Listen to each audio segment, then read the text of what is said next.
Halo, selamat datang di podcast Sudirman 42 Touch bersama saya Elizabeth Siahaan yang akan menemani para sahabat dalam mendiskusikan topik yang menarik yang menjadi hot issue saat ini, yaitu dampak kenaikan harga BBM terhadap pertumbuhan ekonomi Indonesia terkhusus Sumatera Utara. Tentunya akan dikemas dengan sajian yang ringan dan santai. Saat ini saya berlokasi di Bank Indonesia, di kantor perwakilan Bank Indonesia Provinsi Sumatera Utara, tepatnya di perpustakaan. Para sahabat, di podcast kali ini kita akan ditemani oleh narasumber yang sangat luar biasa. Beliau adalah Deputi Direktur Bank Indonesia Perwakilan Sumatera Utara. Selamat datang Pak Poltak Sitanggang. Selamat datang Profesor. Ya, terima kasih. Di Bank Indonesia. Iya, apa kabar Bapak, sehat? Sehat, baik. Oke, terima kasih Pak Polta. Kami mengucapkan terima kasih buat kesediaan Bapak meluangkan waktu di acara podcast Sudirman 42 Touch. Saat ini kondisi perekonomian Indonesia dalam kondisi yang semakin membaik ya Pak Poltak ya. Amin. Kita melihat indikator ekonomi makro semakin baik, kita melihat pertumbuhan ekonomi Sumatera Utara dan pertumbuhan ekonomi Indonesia di titik 5,44% dengan tingkat inflasi 4,6%, dengan tingkat kemiskinan yang semakin menurun, tingkat pengangguran yang semakin menurun, dan kemudian transaksi berjalan kita surplus di poin 1,1% produk domestik bruto Indonesia. Itu adalah kondisi yang sangat bagus, tetapi di tengah kondisi yang bagus itu, di awal September tahun 2022 pemerintah menaikkan harga BBM dengan mengeluarkan kebijakan kenaikan harga BBM. Menurut Pak Poltak, apakah urgent saat ini di tengah pemulihan ekonomi Indonesia semakin baik, pemerintah menetapkan kebijakan kenaikan BBM itu, apakah urgent Pak? Silakan. Wah, nih pertanyaannya menarik nih ya dari Profesor ya. Kalau kita lihat memang indikator yang disampaikan Profesor tadi itu benar ya. Artinya semuanya menunjukkan ke arah yang positif, ya, trennya positif. Jadi kita lihat ada bentuk pemulihan perekonomian kita. Karena kita lihat sejak awal 2020, sejak pandemi, ya, kita pertumbuhan sempat minus, kemudian beberapa indikator ekonomi itu kurang bagus, tetapi dengan berjalannya waktu hingga sekarang sebenarnya kita lihat pemulihan itu kelihatan ya. Angka-angkanya tadi dari beberapa indikator ekonomi yang disampaikan oleh Prof, baik pertumbuhan, nah kemudian dari sisi transaksi berjalan, tingkat kemiskinan dan lain sebagainya. Nah, sehingga timbul pertanyaan apakah sebenarnya urgent. Nah, kalau kita lihat sekarang ya di sisi fiskal sebenarnya baik-baik saja, tetapi kan kita harus melihatnya kan forward looking ya. Jadi bukan hari ini saja tapi juga ke depan. Sehingga pemerintah perlu mengantisipasi. Nah, ada satu hal yang menjadi masalah besar dengan kondisi sekarang, baik persoalan pasca pandemi maupun persoalan geopolitik ya, adanya perang Ukraina dengan Rusia. Itu kita lihat bahwa harga BBM itu kan, BBM internasional itu kan lagi naik. Nah, kemudian dihitung di APBN kita, kalau kita mengikuti kondisi seperti itu dengan subsidi yang ada sekarang, itu subsidi dari pemerintah terhadap BBM itu, atau bahasa istilahnya itu bakar uang lah ya, karena BBM ini itu lebih dari 500 triliun. Jadi bayangkan Prof, bagaimana mungkin uang negara ini itu menyubsidi BBM lebih 500 triliun, yang 80%-nya itu sebenarnya berada pada golongan middle up ya, berarti golongan menengah ke atas sebenarnya. Nah, ini yang harus diantisipasi atau bisa memberatkan fiskal kita atau APBN itu, dan sasarannya itu tidak tepat. Nah, jadi menurut saya sangat urgent kalau kita lihat ke depan. Kalau tidak diambil sekarang, maka kita hanya membiarkan bom waktu. Nah, itu kira-kira kalau dari sisi kami melihatnya, Sehingga pemerintah perlu mengantisipasi dan harus berani memang mengambil keputusan dengan segala konsekuensinya. Meskipun bisa kita bilang ya posisi sulit ya, karena dampak dari menaikkan BBM ini tidak mudah. Tapi kita udah memperhitungkan atau pemerintah itu mungkin udah memperkirakan segala risiko yang akan timbul dan sudah siap untuk mengantisipasinya. Tetapi logika dasarnya adalah bahwa subsidi yang 500 triliun tadi ini untuk mensubsidi masyarakat yang menengah ke atas, nah ini akan dialihkan untuk justru mensubsidi nanti diarahkan ke bantuan sosial, bantuan sosial, berarti yang menengah ke bawah, untuk menekan supaya tingkat kemiskinan itu nanti akan menaik kembali dan lain sebagainya. Meningkatkan daya beli masyarakat. Meningkatkan daya beli. Nah, cuma kan perlu pengawasan untuk itu ya. Iya, Pak. Tidak mudah, tetapi teori dasarnya atau logika dasarnya ya seperti itu. Mengalihkan subsidi itu supaya tepat sasaran, bukan untuk menyubsidi orang-orang kaya. Iya. Ya. Nah itu. Oke, saya setuju dengan Bapak Poltak. Karena kalau kita membahas mengenai konsep manajemen perubahan, pada saat kita sedang hebat-hebatnya, kayak seperti Indonesia saat ini sedang perekonomiannya bagus, disitulah kita melakukan perubahan. Sehingga kita menjadi negara yang lebih kuat lagi. Jadi saya setuju dengan konsep urgent, bahwa memang ini urgent untuk diterapkan pada saat Indonesia mengalami pemulihan ekonomi. Memang perlu pemerintah menaikkan harga BBM. Jangan pada saat di tahun 2023 mungkin Indonesia mengalami pertumbuhan ekonomi yang menurun, di situ dilakukan kenaikan BBM. Saya rasa itu kurang tepat, yang mengakibatkan banyak kericuhan. Saya rasa ini adalah waktu yang tepat ya Pak ya. Iya, saya kira sama Prof. Pemikirannya seperti itu. Iya, terima kasih Pak Poltak. Selanjutnya, sebagai Deputi Direktur Bank Indonesia, pasti Bapak menghadapi banyak tantangan. Pasti Bank Indonesia menghadapi banyak tantangan juga dengan adanya kebijakan dari kenaikan harga BBM ini. Apa-apa aja ya Pak tantangan ke depan yang akan dihadapi oleh Bank Indonesia, oleh Sumatera Utara, oleh Indonesia dengan kebijakan kenaikan harga BBM ini?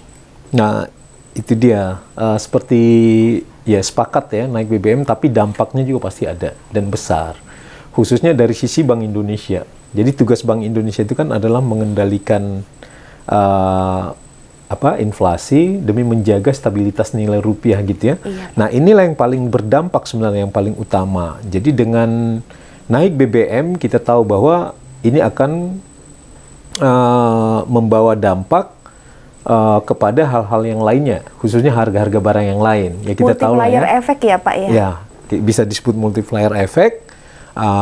Harga BBM naik, otomatis ongkos angkutan naik, ongkos transportasi naik, ya. Sementara arus barang dan jasa itu ya melalui proses angkutan gitu kan.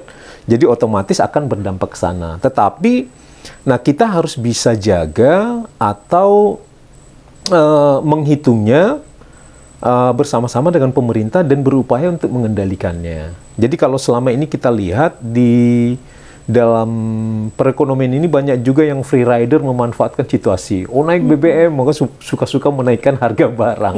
Nah, ini yang harus kita kendalikan terus, mengambil kesempatan ya. Nah, ini yang harus dijaga di dalam kesempitan ya. Nah, jadi ini yang harus dijaga oleh Bank Indonesia bersama-sama dengan pemerintah. Memang kita di awal tahun sasaran inflasi itu kan ditetapkan adalah 3 plus minus 1%. Artinya bahwa kalau yang paling ideal berarti kan di akhir tahun itu atau secara tahunan itu baiknya itu 3%. Tapi kalau lebih daripada 3%, maka dikatakan plus 1, berarti baiknya 4%. Maksimalnya ya maksimal Pak ya? 4%. Nah, kalau deflasi juga kan nggak baik kalau terlalu bawah. Makanya kalau minus 1 dari 3% berarti di kisaran 2%. Artinya kalau di bawah 2% juga sebenarnya nggak bagus ya deflasinya. Nah, kalau kita lihat sampai dengan posisi Agustus, karena ini September. Iya, Pak. Inflasi itu secara YOY ya, secara year on year-nya memang udah di atas 5%-an.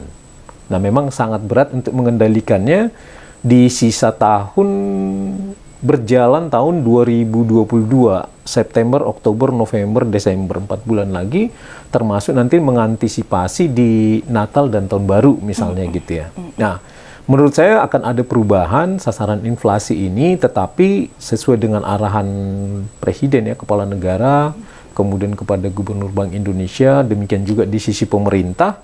Nah, mungkin arahannya itu adalah kalau bisa inflasi itu tidak melebihi 5%. Nah, inilah tugas kita bersama-sama, bukan hanya Bank Indonesia semata sebenarnya, kita bersama-sama dengan pemerintah. Bersinergi ya Pak Bersinergi. Nah, ada tim pengendali inflasi pusat, ada tim pengendali inflasi daerah. Nah, kalau kita di sini, Bank Indonesia dengan pemerintah Provinsi Sumatera Utara, melalui TPID, udah banyak hal saya kira yang dilakukan.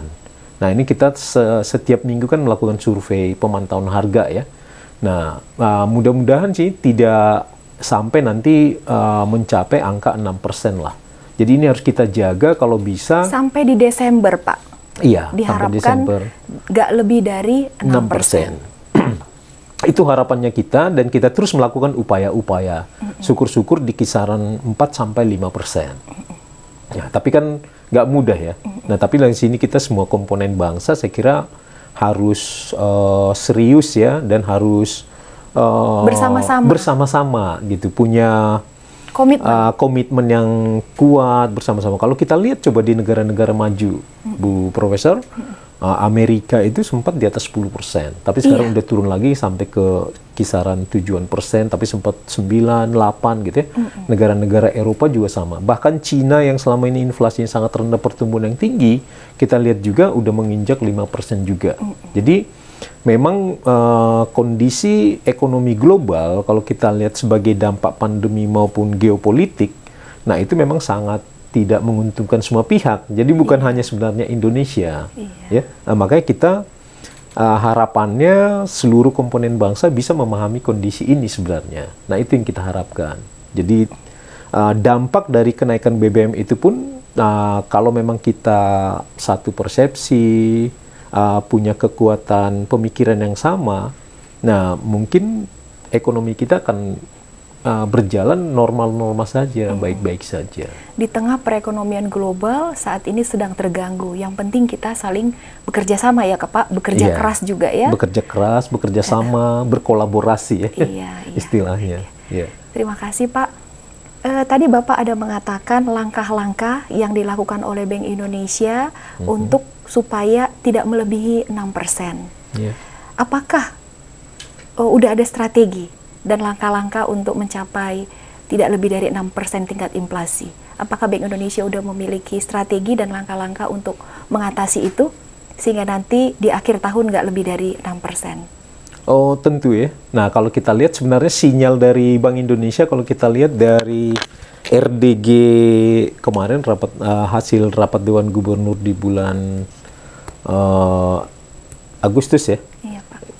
Mungkin Bu Elizabeth lihat sendiri udah ada sinyal bahwa kenaikan dari BI 7 days repo rate ya, dari 3,5% menjadi 3,75. Ini sebenarnya sinyal untuk mengantisipasi dari kenaikan BBM kalau menurut saya kayaknya. Jadi karena dampak kenaikan BBM itu kan tadi kan inflasi gitu ya. Dari sisi Bank Indonesia tentu ya mengendalikan inflasi atau menjaga stabilitas rupiah. Yang pertama ya dari sisi ini tingkat suku bunga acuan. Nah, itu yang pertama. Bagaimana Pak suku bunga acuannya? Udah berapa persen sekarang Pak? 3,75. Dan kedepannya? Nah, tergantung situasinya. Tergantung situasinya, tapi kalau kita lihat mudah-mudahan inflasi ini senantiasa terkendali gitu ya, sehingga bisa, karena kalau tingkat suku bunga juga terlalu dinaikkan kan akan menghambat pertumbuhan ya. Iya. Kegiatan bisnis pun akan terganggu ya, terutama bagi produsen ya Pak ya. Nah, kalau kita lihat kan udah cukup lama sebenarnya BI 7 repo rate itu berada di kisaran 3,5% kan. Nah, baru kali ini lagi naik ke 3,75, naik 25 basis point. Nah, kalau kita lihat ini adalah untuk mengantisipasi inflasi akibat daripada kenaikan BBM. Nah, mudah-mudahan dampaknya dari kerja keras, ada TPIP, TPID di daerah, ini kan langsung dari arahan Kepala Negara ya, Bapak Presiden. baik ke Gubernur Bank Indonesia maupun ke menteri-menteri, kepada gubernur, hingga sampai kepada kepala daerah yang paling rendah, ya, bupati, wali kota, semuanya sekarang konsentrasi, semuanya bergerak bersama-sama untuk mengendalikan inflasi ini di masing-masing daerah. Ini kita lihat, ya, bagaimana arahan Presiden yang sangat serius dan ditindaklanjuti oleh Bank Indonesia sendiri maupun oleh kepala-kepala daerah. Nah, melalui TPID, contohnya seperti apa? Beberapa daerah sudah mengeluarkan kebijakan, kalau di Provinsi Sumatera Utara kita berkali-kali melakukan pasar murah, operasi pasar, nah kemudian mensubsidi ongkos transportasi. Iya, apakah itu udah dilakukan, Pak? Udah. Mensubsidi. Yang mensubsidi itu Bank Indonesia atau pemerintah? Kabupaten, kota, dan provinsi? Yang mensubsidi pemerintah ya Pak, iya, ya. Pemerintah. Dan memang itu salah satu solusi yang bagus Pak. Apabila kita tahu misalnya harga telur naik di kota Medan, berarti yang kita lakukan itu adalah kita cari telur di daerah yang saat ini banyak disuplai, dan kemudian pemerintah membantu untuk biaya transportasinya gitu. Jadi biaya transportasinya itu kan terpotong ya Pak, ya, sehingga harganya jauh lebih kompetitif dan lebih terjangkau oleh masyarakat. Ya, itu merupakan salah satu solusi ya, Pak, yang dikeluarkan oleh pemerintah. Seandainya pemerintah itu bisa mensubsidi ongkos-ongkos angkut khususnya untuk mengatasi arus barang lah ya, sehingga tidak terjadi lonjakan yang tinggi dari barang. Kalau di kita khususnya barang-barang volatile food yang di dalamnya itu pangan lah ya, pangan dan kebutuhan sehari-hari dari masyarakat. Nah, ini memang kebijakan-kebijakan seperti ini yang harus dilakukan oleh pemerintah. Nah, kalau menurut saya itu justru itu dari subsidi yang tadi untuk BBM itu, nah mungkin akan dialokasikan untuk itu, Bu Elizabeth, sehingga harga-harga barang itu tidak terjadi kenaikan yang signifikan ya. Kalau pemerintah berani mengeluarkan dana, kan ini kan mengalokasikan dana yang tadinya untuk subsidi BBM, sekarang dialokasikan ya termasuk untuk mensubsidi biaya transportasi dari arus barang ya, khususnya barang-barang yang menjadi kebutuhan pokok masyarakat. Iya. Dan kita juga mengharapkan pemerintah berkolaborasi ya Pak di antara setiap instansi untuk mengeluarkan budgetnya untuk operasi pasar, untuk mengeluarkan dana transfer, kan ada dana transfer dari pusat itu kan banyak ya, sebaiknya itu dialokasikan juga untuk biaya-biaya transportasi sehingga harga produk terutama untuk volatile food itu tetap terjangkau oleh masyarakat. Ya, sumber dananya menurut saya dari itu tadi, yang 500 triliun lebih yang tadinya digunakan untuk subsidi BBM ya akan dilakukan untuk itu gitu. Iya, sebagian untuk itu ya Pak ya. Iya, sebagian ya. Karena terima cukup kasih. besar 500-an ya. Iya. Terima kasih Pak. Kemudian kalau kita lihat ya, saat ini kita sadari bahwa usaha mikro, kecil, menengah itu sangat berkontribusi besar UMKM. Ya Pak ya. UMKM itu sangat berkontribusi besar terhadap pertumbuhan ekonomi Sumatera Utara, produk domestik regional, bruto, dan Indonesia ya Pak ya, PDB. Kira-kira Pak, apa yang harus dilakukan oleh Bank Indonesia kepada pelaku UMKM agar kenaikan BBM ini tetap mendorong mereka untuk kreatif berproduksi? Iya, nah ini memang terus ya, kita tahu bahwa UMKM itu menjadi tulang punggung perekonomian nasional gitu ya. Ya, kontribusinya terhadap PDB, PDRB, kemudian tenaga kerja gitu ya, itu udah harus kita akui lah. Ekonomi kita ini memang benar-benar ditopang oleh UMKM. Nah, memang bagaimana supaya berarti ekonomi kita ini berjalan, faktor terbesarnya ada di UMKM. Nah, kita kan pengen ekonomi itu berjalan meskipun ada kenaikan BBM kan gitu tadi ya. Nah, kepada siapa kita melakukan approach yang paling utama? Jawabnya ada kepada UMKM. Ya benar. Nah, kalau kita di Bank Indonesia sendiri, blueprint dari pengembangan UMKM kita itu, bagaimana UMKM kita itu terus kita dampingi, terus ada upaya-upaya supaya mereka itu bisa naik kelas. Jadi dari kelompok subsisten bisa naik ke mikro, dari mikro bisa naik ke kecil, dari kecil menengah. Nah, makanya pilar dari pengembangan UMKM kita itu ada korporatisasi, ya, yakni melalui penguatan kelembagaan atau berpikir secara korporat. Ini terus kita dampingin dan harapannya tidak terpengaruh dengan kenaikan BBM ini. Tetapi supaya mereka bisa bertahan, nah itu dia tadi, kalau memang dia si UMKM-nya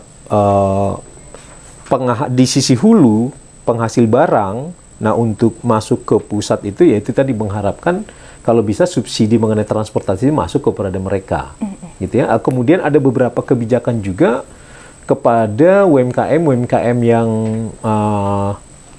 dengan aset dan omset berapa, itu ada beberapa bantuan juga dari alokasi dari yang 500 triliun lebih yang tadi, sebagian juga untuk itu. Nah, ada diberikan oleh pemerintah di samping bansos ya, di samping bansos, subsidi transportasi. Nah, kemudian kepada UMKM yang membutuhkan itu ada dilakukan. Nah, kalau dari Bank Indonesia sendiri sebenarnya kita pendekatannya itu end-to-end proses dari hulu sampai ke hilir. Jadi kalau di hulu itu kita punya klaster. Jadi misalnya kita untuk pengembangan UMKM-nya klaster, misalnya klaster yang menyebabkan inflasi misalnya. Kita punya klaster cabai, klaster padi, klaster untuk dari sisi pengendali inflasi di sisi daging, klaster ternak. Jadi produsen hulu ya Pak ya, yang di hulu, kita. Ya. Nah kemudian ini terus kita dampingi seperti tadi berpikir korporatisasi. Nah kemudian dari kelembagaan ya, korporatisasi kelembagaan, kemudian dari sisi marketing, kemudian sampai kepada akses pembiayaan. Nah ini terus kita dampingin sampai bisa ke hilirnya. Nah kalau di hilir itu kita punya wira usaha unggulan Bank Indonesia atau disebut dengan WUBI. Nah ini para pedagang, pengusaha, anak-anak muda itu ada kita dampingi. Pendekatannya itu dari sisi produknya itu harus bisa meningkat setelah kita dampingin, baik dari kuantitasnya. Kalau kuantitasnya misalnya gini, misalnya klaster kita padi gitu ya, hasil kita seleksi, kemudian kita jadikan jadi klaster kita, dia harus bisa dengan pendampingan kita itu meningkatkan produksinya. Secara kuantitas misalnya dalam 1 tahun itu dia hanya bisa panen sekitar 6 ton per hektar misalnya. Nah dengan adanya pendampingan kita itu bisa harus bisa naik 7 ton, 8 ton. Pendampingannya dalam bentuk apa Pak? Nah pendampingan itu dalam bentuk manajemen kah? Apakah termasuk teknis? Nah jadi ada beberapa teknis. Makanya kita bekerjasama dengan pemerintah kabupaten. Nah kalau teknis itu sebenarnya si petaninya ini ahli-ahli juga. Nah mungkin kita jago teori ya Bu Elizabeth. Nah kalau petani ini udah jadi petani 30 tahun, 25 tahun. Tapi ini kan perlu kita. juga kita dampingi supaya mereka bisa menghasilkan kayak seperti Bapak katakan tadi, kuantitas dan kualitas. Iya. Apakah perlu penyuluh pertanian di situ Bapak libatkan? Ada, kita bekerja sama dengan penyuluh pertanian PPL. Itu dari sisi teknis, ya, sisi teknis. Artinya itulah meningkatkan produksi tadi. Produksinya secara kuantitas naik, tapi kualitasnya juga naik, jadi makin bagus. Jadi kalau kualitasnya A harus bisa naik grade jadi A+. Ya kan, padinya makin bagus gitu ya. Kalau dagingnya makin bagus, sehingga bisa kita ekspor ya. Itu arahnya diharapkan ke kualitas ekspor. Yang kedua itu kelembagaan, dia harus bisa nanti kita harapkan punya kelembagaan sebenarnya arahnya kepada koperasi. Kita bentuk mereka ya Pak ya, seperti cabai tadi kita buat dalam satu koperasi cabai gitu, apakah cabai dengan tomat kita satukan menjadi satu koperasi gitu, atau berdasarkan klaster yang tadi Pak? Berdasarkan klaster yang tadi. Berdasarkan klaster ya? Iya, berdasarkan klaster. Berarti koperasi khusus untuk produsen cabai gitu ya Pak? Iya. Ya karena ini untuk mengatasi persoalan keuangan sebenarnya. Makanya sering kita dengar bahwa mereka itu menjadi miskin karena terjerat utang, baik dari rentenir, tengkulak, dan lain-lain. Itulah yang sekarang terjadi. Nah ini kalau dari pengalaman kita, nah disitulah diperlunya penguatan kelembagaan dan pembentukan koperasi. Tapi sangat ideal ya, karena dulu dari Muhammad Hatta tapi nggak pernah jalan gitu ya. Nah, tapi meskipun tidak jadi koperasi, kita harapkan bisa menjadi lembaga keuangan ketika dia membutuhkan uang, sehingga dia tidak terjerat utang ke rentenir, Iya, tengkulak. iya. Nah kalau kita lihat rentenir, tengkulak, apakah salah? Sebenarnya nggak salah juga. Nggak ada yang salah. Ini adalah mekanisme ekonomi yang terjadi di masyarakat gitu ya. Tapi memang tugas kita meminimalisir jumlah itu ya Pak ya. Yes. Dan kemudian kita berdayakan perbankan. Mungkin Bank Indonesia punya Iya. kemampuan untuk menggerakkan perbankan sehingga akses mereka itu Iya. lebih mudah untuk dilayani perbankan. Ya, tapi mereka kan harus kita siapkan dulu. Nah, nah yang menjadi masalah selama ini adalah kalau kita lihat kenapa banknya itu perbankan itu ragu untuk memberikan pinjaman seperti itu. Padahal sering ya kalau aspek politis sering mereka disalahkan. Sebenarnya kalau kita lihat, nah sangat berbahaya juga kalau akses pembiayaan atau kredit itu diberikan kepada masyarakat yang tidak siap menerimanya. Jadi nanti akan terjadi NPL yang tinggi. Ini kan akan mengganggu perekonomian juga. Nah, makanya kita masuk UMKM atau masyarakat itu harus dilatih pembukuan, bikin cash flow. Iya. Nah, itulah pendampingan itu. Jadi Dan kemudian manajemen keuangan. manajemen keuangan Supaya tidak bercampur aduk ya Pak bercampur antara aduk. uang pribadi Ya, dengan uang usaha. Dengan uang usaha. Nah, itu kita latih tuh, Bu. Jadi Manajemen pemasaran juga ya Pak. pemasaran, marketing. Nah, marketing kita bukan hanya ilmunya yang kita kasih, tapi Udah langsung kita bangun platform Pak, udah kita ajari mereka membuat platform gitu supaya mereka bisa Wah, itu terlalu tinggi. memarketingkan produknya kan udah koperasi nih Pak, memarketingkan produknya kepada produsen. Jadi misalnya ada produsen penggilingan cabai kan, mereka Iya. kirim ke sana. Nah, kalau kita sebenarnya pendekatan business matching aja. Oh, iya. Nah, jadi kita kawinkan dengan marketplace kalau Iya. sekarang. Jadi kalau tadinya sistem marketingnya itu tradisional, jual secara tradisional, sekarang masuk ke jualan online. Tapi bagaimana caranya? Nah, ini kita latih aja, kita panggil atau kita business matchingkan dengan marketplace, ada dari Tokopedia, Bukalapak, Shopee, dan lain sebagainya. Itu kita undang. Mereka senang. Nah, cuma kan ada persyaratannya. Nah, Iya. bagaimana supaya si UMKM kita atau kelompok masyarakat itu bisa memenuhi persyaratan, di situ kita masuk sebenarnya. Nah, itu aja nggak begitu susah sebenarnya. Nah, tapi tetap harus dijembatani, harus ada bridge-nya kan. Nah, disitulah Bank Indonesia masuk. Nah, dari sisi marketing, jadi supaya tidak memasarkan produk-produknya tadi secara tradisional, nggak bisa lagi. Karena Kemudian nggak bisa lagi ya Pak iya. ya, harus secara digital ya Pak. digital, dan di situ bisa memotong rantai dari tengkulak yang tadi. Iya. Kenapa? Karena dia udah menjual kepada Perantara agen. off-taker lah ya. Off-taker. Tapi tidak terlalu panjang di tengah. Jadi misalnya ada pedagang pengumpul 1, pedagang pengumpul 2, pedagang pengumpul 3, sampai kepada konsumen sangat Jadi panjang. memutus rantai ya Pak, memutus rantai distributor. Rantai distribusi ya.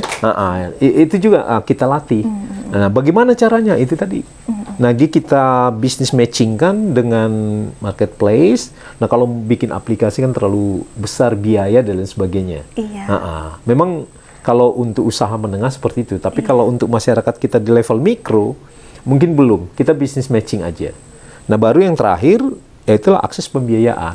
Nah, itu semua kan dari hulu ke hilir. Jadi dari bagaimana dia menghasilkan barang, secara kuantitas bertambah, secara kualitas meningkat, kemudian kita cari pasarnya, kelembagaannya secara udah kuat. Nah, sampai nanti akses pembiayaan. Kalau dia ini udah siap semua, dia punya manajemen keuangan yang baik, punya cash flow yang baik, nah baru kita bawa ke bank. Iya. Nah, banknya bilang, oh oke gitu. Nah, jadi nggak bisa. Udah memenuhi syarat. Udah berarti memenuhi ya, Pak. syarat. Iya. Jadi nggak bisa ujuk-ujuk panggil banknya biayain. Oh, nggak bisa. Iya, nggak bisa. Nggak bisa. Jadi harus memang kita dampingi melalui proses yang tadi. Nah, kalau sudah siap, ini nama istilahnya, istilah kerennya onboarding. Onboarding udah siap, baru kita bawa ke bank. Nah, udah gitu kita dampingi lagi terus. Kalau Bank Indonesia programnya itu 3-5 tahun. Nah, mendampingin itu. Nah, kita dampingin terus sehingga dia bisa dari naik kelas ya, go digital. Yang tadi go digital hingga go ekspor. Nah, kalau udah go ekspor, oke, kita Bagus ya. udah selamat, congratulations Iya, gitu, Profesor. Oke. Selanjutnya Pak, selama ini kan pasti Bank Indonesia selalu bermitra ya Pak ya dengan pemerintah. Iya. Setelah Bapak bermitra mengenal, kira-kira apa saran Bapak kepada pemerintah supaya di tengah kenaikan harga BBM ini, Bapak bisa memberi masukan kepada pemerintah, apa saran Bapak secara teknis untuk meningkatkan meningkatkan kinerja pemerintah untuk mendongkrak pertumbuhan UMKM. Pasti kan selama ini Bapak bermitra ya dengan bermitra. pemerintah, bekerja sama gitu kan. Pasti ada Bapak lihat kayaknya ada celah ini yang belum dilakukan pemerintah untuk meningkatkan kinerja UMKM. Dan Bapak mungkin di sesi ini bisa memberi masukan kepada pemerintah supaya ke depannya bantuan-bantuan kepada UMKM itu lebih tepat sasaran, lebih mampu meningkatkan kinerja UMKM. Ya, kalau kita lihat ya pemerintah juga tentu punya strategi cara tersendiri yang menurut saya juga mungkin ya udah bagus juga ya. Nah, kemudian kita di Bank Indonesia punya cara tersendiri juga. Yang penting tujuannya sama, bagaimana agar UMKM kita itu maju. Nah, tapi kalau selama ini sih kita berkolaborasi. Nah, seperti tadi, kalau kita pengen masuk bikin klaster di dalam pengembangan UMKM, kita selalu berkolaborasi dengan mereka, menanyakan kepada pemerintah daerah, tolong dong informasi dari kelompok tani yang bisa, yang potensial, yang kita dampingi untuk kita kembangkan. Nah, biasanya seperti itu. Jadi kita memang berkolaborasi ya. Nah, tapi kalau kekurangan mungkin ya semuanya punya kekurangan ya. Pemerintah punya kekurangan. Mungkin Bank ada Indonesia masukan sarannya Pak? Kalau masukan dari kita Bank sih, Indonesia, Bank Indonesia adalah kepada pemerintah Sumatera Utara, paling menurut saya keseriusan ya, sama-sama ya. Mari kita dengan serius, sungguh-sungguh untuk memajukan UMKM ini karena mereka merupakan tulang punggung perekonomian negara maupun perekonomian Sumatera Utara. Oke, berarti serius mendampingi ya Pak ya? Iya. Setelah serius mendampingi, serius juga untuk memonitor kemajuan mereka. Iya, kemajuan mereka. Iya. Itu aja sih. Kemudian kita di sisi hilir, nah berbagai event kita lakukan. Jadi misalnya pemerintah provinsi itu punya event seperti kemarin PRSU, kita terlibat di dalamnya. Nah kemudian kalau nanti event kita juga di KKSU ini, Karya Kreatif Sumatera Utara, yang akan kita adakan hari Kamis ya, sampai besok. dengan hari Minggu, iya. Nah, ini Karya Kreatif Sumatera Utara, disinilah tempatnya sebagai event untuk mempromosikan, memasarkan produk-produk UMKM. Jadi bukan hanya binaannya Bank Indonesia, tapi kita juga undang Dekranasda, undang juga Pak? Di Deli Park. Oh, Deli Park. Ya, di Deli Park kita bikin. Nanti Bu Elizabeth dengan rombongan usunya mudah-mudahan hadir ya. Iya, Kamis sampai hari Minggu. Iya. Nah, banyak acara-acara menarik dari promosi barang-barang hingga kita jualan yang dari UMKM binaan kita maupun mitra kita dari Dekranasda, pemerintah provinsi, pemerintah kabupaten kota, itu kita sediakan stand-stand showcasing ya. Kemudian ada acara talkshow, kemudian ada lomba-lomba kreativitas. Asik ya Pak ya, asik. Keren ya. Sampai nanti puncaknya itu hiburannya di hari Minggu? Di malam Minggu. Oh, di malam Minggu, ke situ kita ya? Ada Gigi. Oh, Gigi, oke, datang kami Pak. Ya, Gigi, Arman Maulana ya. Yes. Sama si yang penyanyi Wonderland Indonesia itu? Wonderland Indonesia. Bahmit ya. Novia Bahmit ya? Mungkin Pak. Iya, Novia Bahmit. Indonesian Idol? Iya, Indonesian Idol, dan dia kemarin bagus sekali dari Wonderland Indonesia. Orang Medan dia Pak? Enggak juga? Kita datangkan dari Jakarta? Tahu juga, iya kita datangkan dari Jakarta. Iya, terima kasih Pak. Selanjutnya, 4 hari yang lalu Presiden mengeluarkan Impres ya Pak ya. Impres nomor 7 tahun 2022 tentang mewajibkan kepada seluruh instansi pemerintah untuk menggunakan mobil listrik. Bagaimana pendapat Bapak tentang itu? Mewajibkan ya? Iya, mewajibkan. Nah, kalau ini mungkin... Dan di acara G20 ya? itu mobilnya itu ada 3.000 unit menggunakan mobil listrik. Iya. Ya? Memang kalau kita lihat ya, ini by logic kemudian dihubungkan dengan BBM itu, Pak. Iya, kita lihat kan bahan bakar hewan yang sekarang yang kita pakai. Fosil ya. Iya, fosil kan terbatas ya. Iya, apalagi Indonesia ya Pak ya, udah semakin menipis ya Udah stok semakin kita. menipis, dan dunia juga mungkin global ya. Iya. Jadi kan Sehingga harga naik ya Pak. iya, dan memang ya jawabannya, solusinya nggak mungkin kita nanti tiba-tiba kehilangan bahan bakar fosil ini kemudian semuanya ribut atau panik. Sehingga dari sekarang kan harus dipersiapkan. Dipersiapkan ya Pak ya. Ya melalui kendaraan atau mobil listrik, saya kira iya ya. Nah tapi kan nggak ujuk-ujuk. Kemudian dari sisi green economy juga kan iya bagus ya. Iya. Kalau bahan bakar fosil ini kan menimbulkan polusi gitu ya. Kalau listrik kan nggak.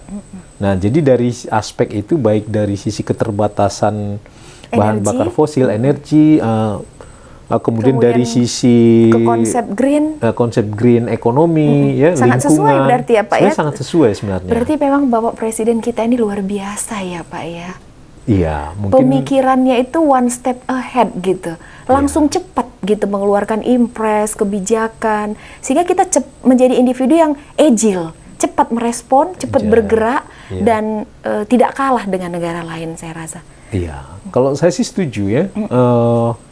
Ya kampanye green economy lah. Mungkin bukan hanya Indonesia, secara global juga udah kita lihat ya. Iya, Nah, jadi mau tidak mau memang ya arahnya ke sana. iya, Nah, pemakaian bahan bakar fosil ini memang udah harus dikurangi secara lambat laun lah ya. Iya, Pak. Bukan berarti kalau itu impres itu ada diluncurkan maka akan 100% mengganti, kan belum tentu kan. enggak. Itu Tapi paling kan berapa persen? proses, itu kan proses Nah, berarti ya kita- Pak iya, ya. kan proses ya. Tahu, mempersiapkan gitu, iya. dan kalau melakukan. tidak dimulai kapan Iya, gitu kan.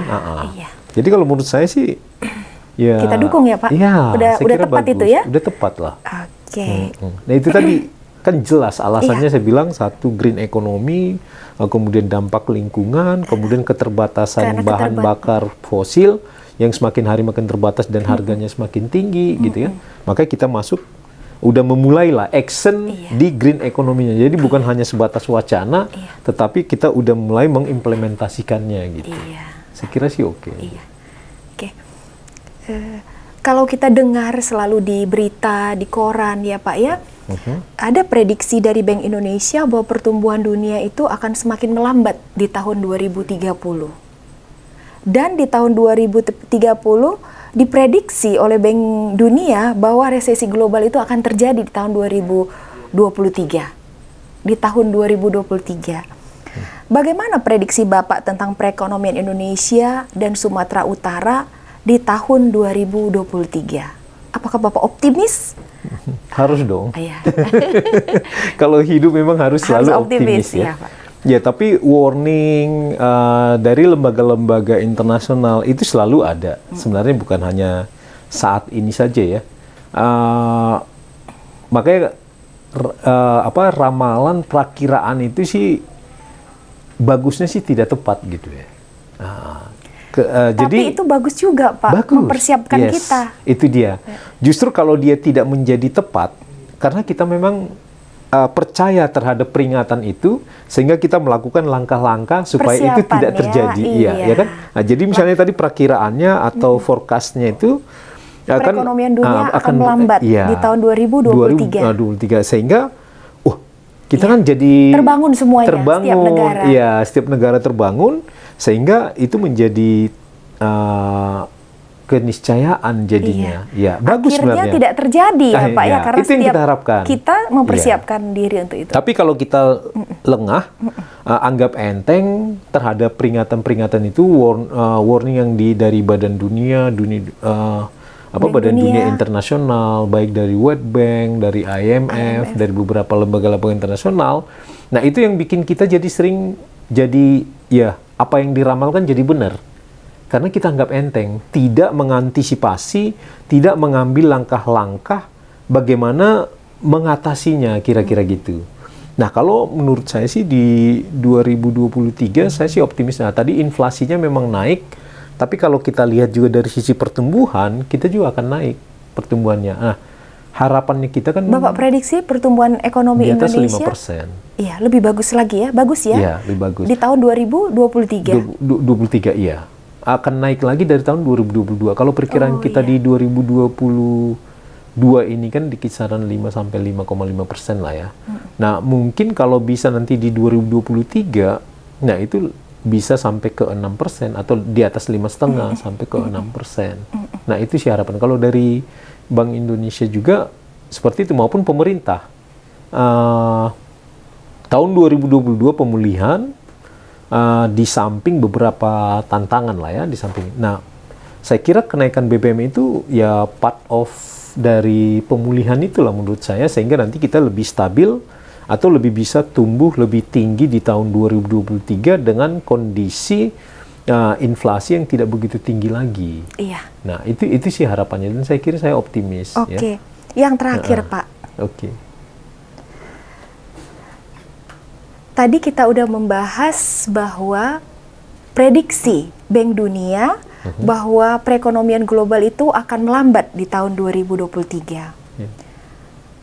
Apa yang harus kita lakukan sebagai Bank Indonesia? Apa yang Bapak sarankan kepada pemerintah dan kepada masyarakat, kepada produsen juga ya, agar kalaupun resesi itu terjadi, resesi itu tidak terlalu berdampak pada perekonomian Indonesia, tidak terlalu mengganggu.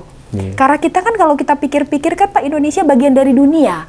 Pada saat dunia mengalami gangguan perekonomian, apa yang harus kita lakukan sekarang supaya nanti di tahun 2023 kita tidak terlalu terkontaminasi, tidak mengalami resesi atau pelambatan perekonomian itu?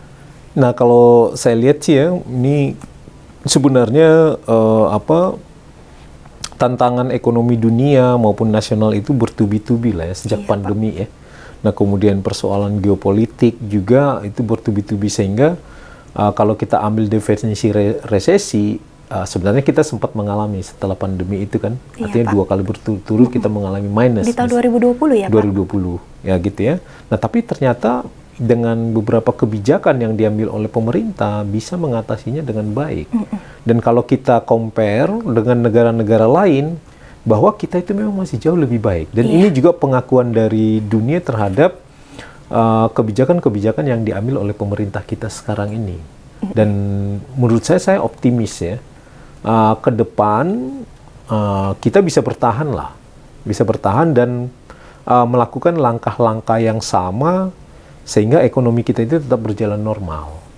Nah, beberapa indikator yang tadi, kalau menurut saya langkah-langkahnya apa ya, semua tetap dijaga.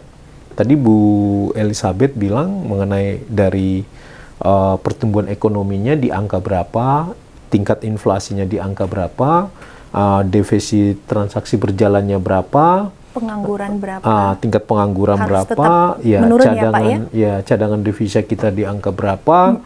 Nah, kemudian tingkat NTP, nilai tukar petaninya apa. Nah, kalau kita serius masuk di situ semua, menjaga supaya sesuai dengan target yang kita tetapkan, tentunya positif semua. Nah, dan semua komponen tentunya, bukan hanya pemerintah, Bank Indonesia, tapi seluruh masyarakat kan. Nah, ini ya mudah-mudahan ya ekonomi kita tetap baik-baik saja gitu loh. Nah, itu harapannya kita. Nah, makanya kalau ada berapa dampak, menurut saya sangat kurang wise kalau kita menghadapinya dengan panik, dengan demo-demo yang berlebihan gitu ya, atau mempengaruhi masyarakat supaya tidak mempercayai pemerintah. Saya kira itu kurang wise lah ya. Nah, kita bersama-sama aja menghadapi. Kalau kita lihat situasi ekonominya memang yang dihadapi ini tidak mudah. Dan kepala negara melalui presiden kan udah mengingatkan, kencangkan ikat pinggang. Artinya bahwa posisi kesulitan ekonomi ini memang harus kita hadapin. Dan udah kita lihat bukan hanya Indonesia, Sri Lanka gitu ya, negara-negara lain, termasuk negara-negara maju ya, masuk negara-negara maju, negara tetangga, Uni Eropa, Amerika Latin, termasuk Singapura aja goyang gitu ya, negara-negara di kawasan, Kuala Lumpur, semua mengalami. Jadi ya ini ya bagian dari persoalan dunia. Jadi kebijakan moneter apa yang kita keluarkan, Pak? Kalau Bank Indonesia ada istilahnya itu preemptif, kemudian bauran kebijakan. Jadi tidak hanya dari sisi moneter, tapi di dalamnya ada kebijakan moneter, sektor Fiskal. real, sektor real kalau bahasa kita, kemudian makro prudensial untuk menjaga, kemudian sistem pembayaran. Nah itu sama stabilitas sistem keuangan. Nah Bank Indonesia selalu melakukan kebijakan berdasarkan bauran kebijakan. Nah itu tadi, makanya kenapa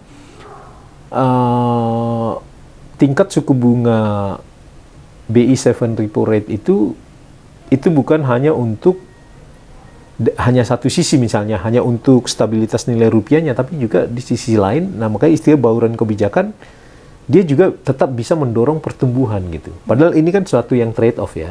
Kalau orang kan melihat di satu sisi kalau kebijakan inflasi trade off-nya itu adalah pertumbuhan gitu. Nah ini kalau ini enggak bisa kita menaikkan tingkat suku bunga BI 7 repo rate, tetapi juga tidak mengganggu pertumbuhan melalui supaya pertumbuhan kredit, katakanlah pertumbuhan kredit tidak terganggu. Nah kira-kira gitu. Itu yang selalu disamakan. Makanya era sekarang itu terkenal dengan era kolaborasi kan. Iya. Nah, jadi tidak jalan-jalan sendiri, silo. Iya. Bank Indonesia jalan sendiri, Kementerian Keuangan jalan sendiri, pemerintah daerah jalan sendiri, enggak. Oke, sekarang kan sesuai arahan dari kepala negara, presiden itu kita kan selalu bersama-sama. Gubernur Bank Indonesia selalu bersama-sama dengan Menko Perekonomian, Menteri Keuangan. Nah, untuk melaksanakan beberapa kebijakan yang diambil oleh negara, seperti kemarin gerakan nasional pengendalian inflasi pangan (GNPIP). Nah itu dilakukan kita bersama-sama di sini di Deli Serdang, ada gubernur, ada pangdam, ada kapolda gitu ya. Kemudian di Surabaya itu gubernur Bank Indonesia, di sana ada Menko Perekonomian, ada wakil menteri dalam negeri, gubernur, bupati dan lain sebagainya. Inilah era kolaborasi itu. Iya Pak. Oke, luar biasa sekali perbincangan kita di sore hari ini. Banyak hal yang sudah kita diskusikan. Kami berharap para sahabat bisa semakin memahami hot issue yang saat ini sedang terjadi dan memberikan solusi dan memiliki kemampuan menganalisis, mengevaluasi apa yang sudah kita diskusikan tadi. Diperlukan dukungan dari seluruh komponen bangsa, baik itu pemerintah, baik itu pengusaha, baik itu akademisi, baik itu mahasiswa, apapun kita harus bisa mendukung kegiatan yang dilakukan oleh pemerintah supaya pemulihan ekonomi ini lebih cepat dan kita bangkit lebih kuat. Oleh karena itu, apapun peran kita, apapun profesi kita, ayo kita bersama-sama menyelesaikan permasalahan ini supaya di tahun 2023 perekonomian kita menjadi lebih kuat. Terima kasih banyak kepada Bapak Poltak yang sudah sangat banyak memberi informasi. Semoga Bapak semakin bersinar dan Bapak semoga semakin sukses ke depannya. Amin. Terima kasih juga kepada Bank Indonesia, keluarga besar Bank Indonesia yang telah memfasilitasi kegiatan podcast. Akhirnya saya Elizabeth Siahaan. Saya Poltak Sitanggang. Pamit undur diri dan sampai jumpa. Terima kasih. Terima kasih. Salam. Salam.